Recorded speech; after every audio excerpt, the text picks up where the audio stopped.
আসসালামু আলাইকুম রহমতুল্লাহি ওবরাকাত। স্বাস্থ্যসেবা হোমিও হল থেকে আপনাদেরকে স্বাগতম। আজকে আপনাদের জন্য গুরুত্বপূর্ণ দুইটা টিপস নিয়ে আসলাম।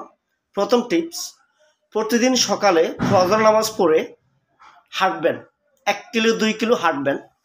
প্রতিদিন দুপুরবেলা খাওয়া দাওয়া করে একটু রেস্ট নেবেন এবং রাত্রেবেলা খাওয়া দাওয়া করে কমসে কম আধা ঘন্টা অর্থাৎ 30 মিনিট হাঁটবেন।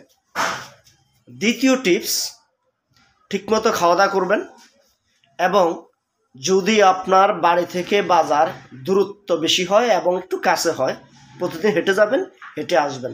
তাহলে আপনার রগ এবং আপনার শিরা, আপনার যে প্রত্যেকটা হাড্ডির অংশ বিশেষ সচরাচর থাকবে, ক্যালসিয়ামগুলো সচরাচর থাকবে এবং আপনার ভবিষ্যতে আপনার যেই শরীরে যে দুর্বলতা সেটা দেখা দিবে না এবং শরীরটা ভালো থাকবে, সুস্থ থাকবে।